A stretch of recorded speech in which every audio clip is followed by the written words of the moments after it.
Hello friend. आज हम लोग एक नए टॉपिक के बारे में बात करेंगे। तो आज हम जिस टॉपिक के बारे में बात करेंगे उस टॉपिक के बारे में मेरे ही एक व्यूअर ने मुझसे कमेंट सेक्शन में पूछा हुआ था।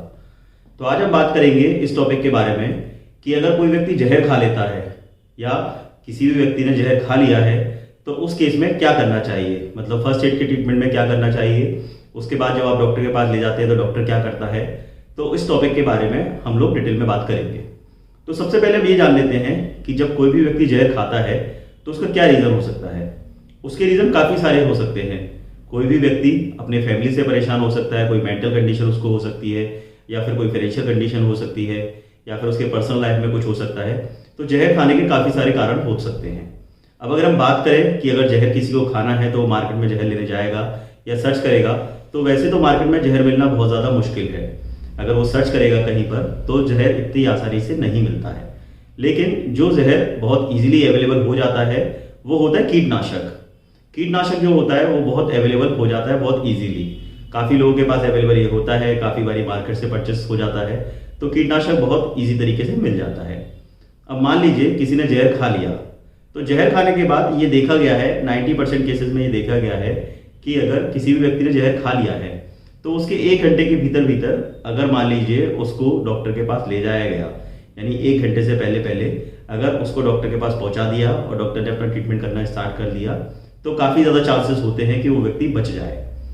ऐसा नहीं है कि अगर 1 घंटे के पहले पहले आप उसको डॉक्टर के पास ले जाए तो व्यक्ति की मौत हो जाती है। 90% केसेस में ऐसा देखा गया है कि आप अगर 1 घंटे से पहले पहले डॉक्टर के पास आप ले जाए तो व्यक्ति की जान बच जाती है।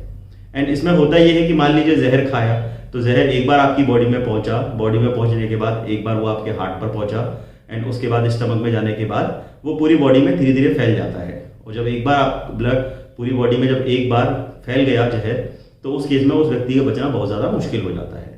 तो सबसे पहले आपको ये करना है कि मान लीजिए कोई व्यक्ति जैसे ही जहर खाए और आपको पता लग जाए कि उसने जहर खाया है तो सबसे पहले आपको 2 उंगलियां उसके मुंह में आपको डाल देनी है। 2 उंगलियां सीधे तरीके से आपको उसके मुंह में डाल देनी है। अब 2 उंगलियां डाल के करना क्या है, आपको उससे उल्टी करवानी है। 2 उंगलियां आप उसके मुंह में डाल दीजिएगा एंड 2 उंगलियां आप जैसे उसके मुंह में डाल देंगे तो व्यक्ति उल्टी कर देगा। मतलब मोस्टली केसेस में आप जब किसी के भी मुंह में 2 उंगलियां डालते हैं तो वो उल्टी कर देता है। तो आपको 2 उंगली डाल के उल्टी करवा देना है। अब उल्टी करवाने से होगा कि क्या, जब आप व्यक्ति को उल्टी करवा देंगे तो ये होगा कि जो जहर उसने पिया है या जो जहर उसकी बॉडी में गया है तो वो उल्टी के माध्यम से बाहर निकल जाएगा। अब उल्टी के माध्यम से वो बाहर निकल गया है, उसके बाद आपको उस व्यक्ति को कॉन्शियस कंडीशन में, यानी उस व्यक्ति को आपको सोने नहीं देना है, इन कॉन्शियस कंडीशन में आपको उस व्यक्ति को डॉक्टर के पास लेके जाना है। ये तुरंत काम आपको करना है, ये ट्रीटमेंट आपको व्यक्ति को तुरंत ही देना है। सबसे पहले उसके मुंह में 2 उंगली आपको डाल के उल्टी करानी है। जब वो एक बार उल्टी कर लेगा तो उसके बाद आपको डॉक्टर के पास उसको लेके जाना है। अब डॉक्टर क्या करता है ऐसे केसेस में, डॉक्टर करता ये है कि एक ट्यूब आती है, एक नेजल ट्यूब आती है जिसे डॉक्टर नाक के थ्रू लगाता है एंड नाक के थ्रू वो नेजल ट्यूब स्टमक तक जाती है। तो उस नेजल ट्यूब के माध्यम से होता ये है कि धीरे धीरे जो स्टमक में उसके गया है वो धीरे धीरे बाहर निकलना स्टार्ट हो जाता है। एंड डॉक्टर कुछ टाइम तक ये एक्टिविटी करता है। कुछ टाइम तक एक्टिविटी करने से जो जहर के पार्टिकल होते हैं या जो जहर उसने पिया होता है वो उस नेजल ट्यूब के माध्यम से बाहर निकल जाता है। सबसे पहले तो डॉक्टर ये करता है। इसके बाद जब एक बार ये हो जाता है उसके बाद सेकेंड राउंड में डॉक्टर करता ये है कि जो सलाइन वाटर आती है या फिर सलाइन वाटर हो गई या फिर डिस्टिल वाटर हो गई, उस डिस्टिल वाटर को उसी नेजल ट्यूब के थ्रू इंजेक्शन के माध्यम से वो डॉक्टर उसमें इंसर्ट करता है। उससे होता ये है, ये करने का जो मेन कारण होता है वो मेन करने का ये कारण होता है कि जो एरिया है, जो स्टमक है, वो स्टमक प्रॉपर तरीके से क्लीन हो जाए। एंड अगर वो क्लीन हो जाएगा तो जहर का इफेक्ट नहीं बॉडी में फैल पाएगा, क्योंकि सबसे मेन जो इसमें काम है वो यही है कि जहर का इफेक्ट स्टमक के माध्यम से बॉडी में फैलता है तो वो नहीं फैलना है। एक बार अगर वो फैल गया तो फिर बचना मुश्किल हो जाता है। तो सबसे पहले वो नेजल ट्यूब डालता है, उसके थ्रू जहर बाहर आ जाता है। उसके बाद फिर नॉर्मल वाटर या फिर सलाइन वाटर से डॉक्टर उसको धोता है एंड धोने के बाद जब वो स्टमक का एरिया क्लियर हो जाता है, तीसरे राउंड में डॉक्टर करता ये है कि तीसरे राउंड में चारकोल होती है, चारकोल की टैबलेट होती है। इसके बारे में मैं आपको एक डिटेल में वीडियो आपके साथ शेयर करूंगा कि चारकोल का क्या क्या उपयोग है चारकोल की टैबलेट का। तो चारकोल की टैबलेट क्या करती है, चारकोल की टैबलेट एब्जॉर्ब बहुत अच्छा करती है, यानी उसकी जो एब्जॉर्ब करने की कैपेसिटी होती है वो बहुत ज़्यादा होती है। तो चारकोल की टैबलेट को डॉक्टर पीस के उसी ट्यूब के माध्यम से उसके स्टमक में पहुंचाता है।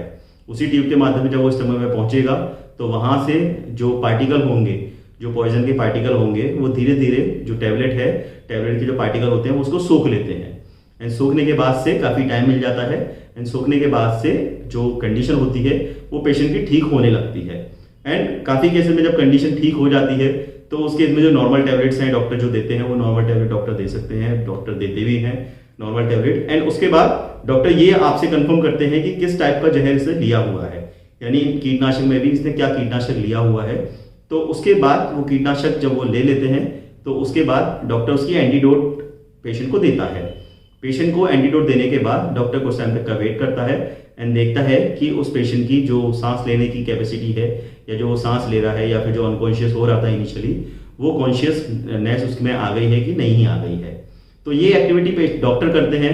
एंड इसमें जो सबसे ज़्यादा ज़रूरी है वो सबसे ज़्यादा ज़रूरी ये है कि आपको पहले तो ये पता लगाना है कि कितना टाइम हो गया है किसी भी पर्टिकुलर पर्सन को जहर खाए हुए। एंड उसके बाद आपको फर्स्ट राउंड में उसको उल्टी कराना है। उल्टी वो जैसे ही कर लेगा तो काफ़ी ज़्यादा प्रॉब्लम उसी टाइम पर हल हो जाएंगी। एंड उसके बाद फिर आपको प्राइमरी तौर पर आपको डॉक्टर के पास ले जाना है एंड डॉक्टर से आपको ट्रीटमेंट लेना है। तो ये इस टॉपिक के बारे में रिव्यू था, ये आपको करना ही है। इससे आप किसी व्यक्ति की जान इजीली बचा सकते हैं।